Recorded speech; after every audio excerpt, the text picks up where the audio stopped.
If you heard the word blockchain all over the news, maybe even from your friends and family, but still don't understand what it means, then this is the video you need to watch. Welcome to Decrypting Crypto with Derek Silva.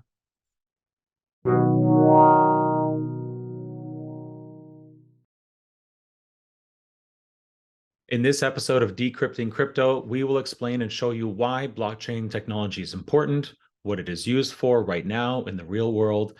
This video is perfect for beginners who want to learn about how the technology works. To those who already know about blockchain, stick around. We have some useful content for you as well.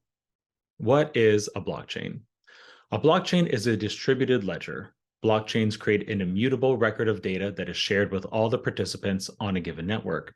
So instead of a traditional database where you can create, read, update, and delete records, with a blockchain, you can only create and read. Essentially, the latest block contains the most up-to-date data, and you can read the state of each block before it to see how things have changed. Put more simply, blockchains store data across many servers, all of which agree on the latest state of the data and preventing any one server or server operator from being able to update the data on their own. This weeds out opportunities to alter the data at any given moment. The nodes are basically computers, and multiple computers connected together form a network. For example, let's say Steve borrowed $1,000 from Eva by signing a contract telling her that he will pay it back in 1 month. Unfortunately, Eva loses her contract and Steve forgets how much he had borrowed from Eva. He argues he only borrowed $900 and won't pay Eva the full $1,000.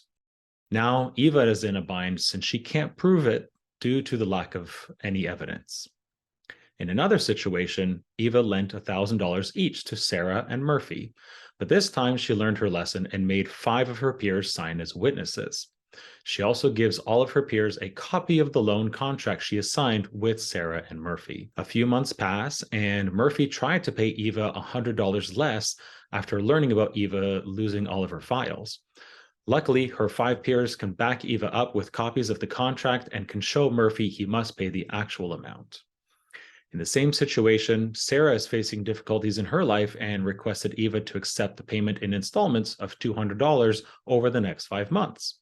Eva agrees and tells her peers that for every installment paid, the contract will be updated.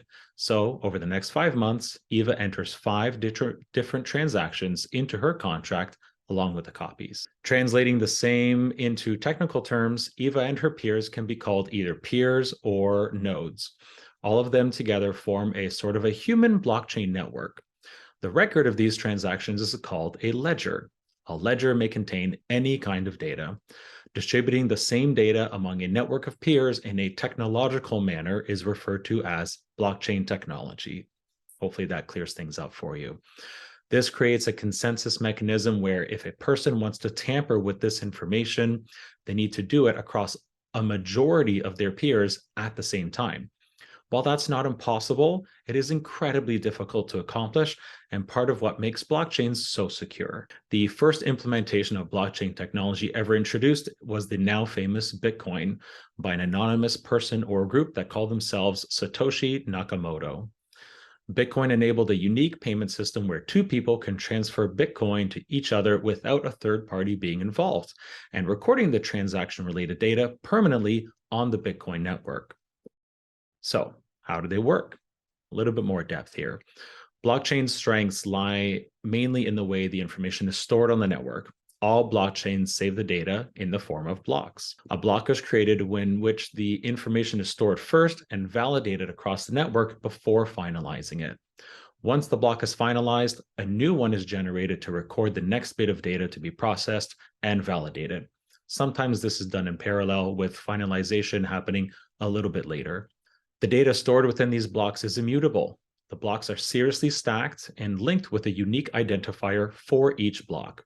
The block contains a different set of information when it is created and adds more information when it is closed.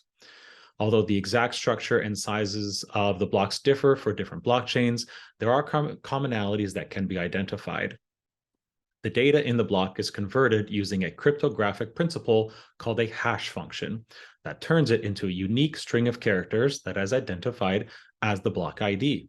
A Bitcoin block consists of the following information: version, which is the block version number, the previous block hash that contains a hash number of the previous block's header, the hash Merkle root, a hash of transactions data in the current block, time, so that's a timestamp to place the block in the blockchain, bits, the hash rate of the target is a measure of how difficult it is to find the nonce.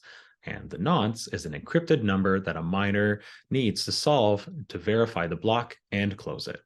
Similarly, Ethereum, Reef, MobileCoin, Secret Network, Solana, and other blockchains have blocks with similar or more information. That makes them useful for a variety of applications such as digital collectibles, games, digital identities, wallets, and more. But the way all these blocks are validated and stored on all the nodes in a synchronous and secured manner depends upon the consensus model the blockchain follows. This brings us to the point where we can learn different types of consensus mechanisms. Now, that being said, before going any further in this video, if you simply want to use applications and protocols built on blockchains, going further is not necessary. You can stop here and start exploring. But if you want to dive deeper, let's keep going. But before you do, please like the video and subscribe so that you know when the next episode of Decrypting Crypto goes live. Types of consensus mechanisms. Depending on the type of consensus mechanism, it is often said that only 2 of the following 3 blockchain properties can be resolved at once. This is called the trilemma of blockchain systems. These properties are security, decentralization, and scalability. Proof of work. The first consensus mechanism ever built was a proof of work mechanism. This mechanism exclusively relies on the aforementioned miners who solve the nonce using their computers, and those who solve the nonce first get to mine the next block. In addition, they get rewarded with tokens, which are BTC on the Bitcoin blockchain, or before it changed over to proof of stake, ETH or ETH on the Ethereum blockchain. In order to mine, miners typically need expensive equipment that consumes a lot of electricity. This makes it difficult for anyone to alter the system due to the excessive need for electricity and computational equipment, so long as control is decentralized. The miner rewards might change as per the blockchain token distribution scheme in place. For Bitcoin, the rewards are halved every 4 years, which makes the miner's equipment efficiency half what it was before. And therefore, they have to increase the computational power to earn more rewards unless BTC's external monetary value increases to match. Proof of stake. To overcome the limitations of the POW mechanism, a POS or proof of stake mechanism was first built by Sonny King and Scott Nadal, which allows users to participate in the network by staking the tokens in their wallet or smart contract. In a nutshell, the higher the number of the tokens that are staked, the more likely it is that the staker will add the newest block to the network along with the block rewards. However, some POS blockchains implement randomness to ensure every node operator gets an equal chance to mine and validate a set of blocks over a set period of time, typically called an epoch or epoch. In a well-designed system, POS completely removes the need for expensive computational equipment and energy. Hence, just about anyone who has a computer can participate in the network as a node by staking a minimum or specific number of tokens.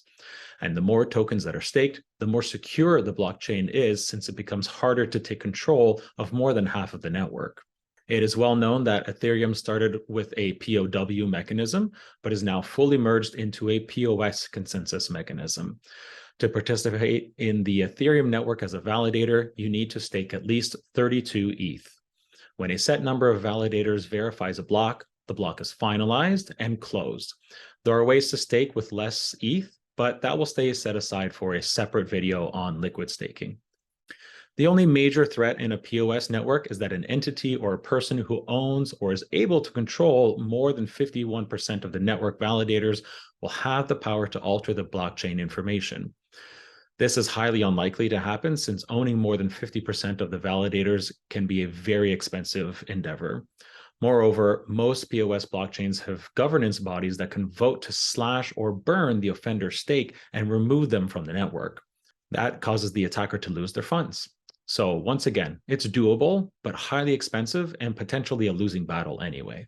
The time needed to validate new blocks in a POW is dependent upon the hash rate of the computational equipment, whereas in POS, the block time interval is fixed and typically not dependent on time.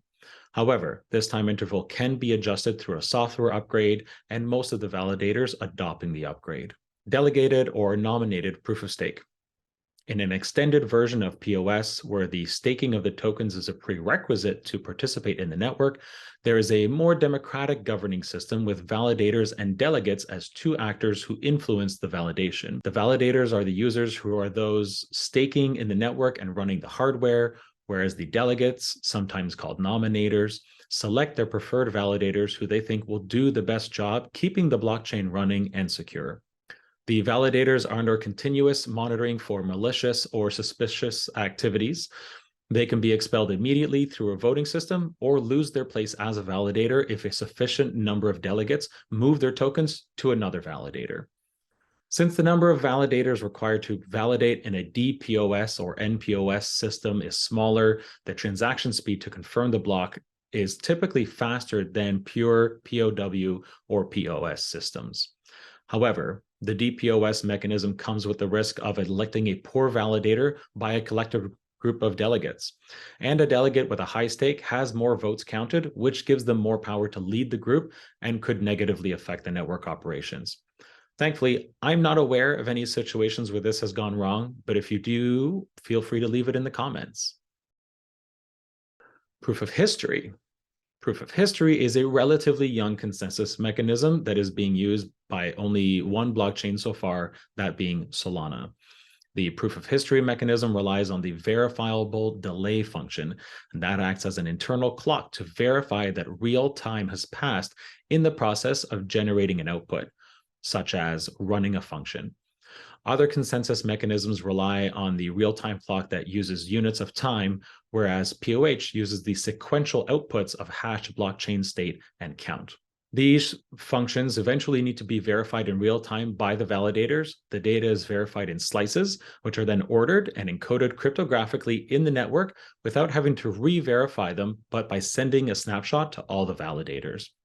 This makes Solana a fairly high-speed blockchain with high throughput. However, to become a validator on a POH network, a specific configuration of hardware is required, which makes it expensive and harder to become a validator. POA and POR. These are referred to as proof of authority and proof of reputation. These mechanisms allow becoming validators based on reputation and disclosing of private files. The validators must be highly reputed personnel with firms or companies whose stake isn't in the form of tokens or assets, but in the form of their reputation, brand image, and identity. POA and POR use companies as validators instead of individual people, typically. After proving their reputation and passing verification, they can set up an authoritative node on the network. Only authorized signers are able to create blocks, sign them, and distribute them among the network. Becoming a POA validator is extremely hard, which makes the network more centralized. However, the blockchain doesn't need to have high computational power, hence it doesn't need expensive hardware and can secure the network using simple hardware with special software. POA or POR blockchains are mostly private with an open source framework for smart contracts. We will get to learn more about smart contracts in another episode. VeChain, Thor, and Hyperledger are a few POA blockchains that are making blockchain technology available to many industries and companies such as BMW, GE Aviation, and even Walmart. There are a few other consensus mechanisms such as proof of weight that are being used by Filecoin, Algorand, and Chia, and a lot more innovation is opening to wider applications. Different blockchains showcase different properties of scaling, decentralization, and security depending on their consensus mechanisms. A perfect blockchain ecosystem that satisfies all three properties doesn't exist yet. You can pick two from the three properties to explore the opportunities in that ecosystem, or the ecosystem that you find most interesting based on the applications, protocols, games, or whatnot that exist there. And blockchains with smart contracts offer tremendous opportunities to solve problems that have existed for decades. Additionally, blockchains open up many new possibilities for interacting with the digital world in the form of a truly cross-platform metaverse, digital collectibles, wallets, and decentralized exchanges, among many others.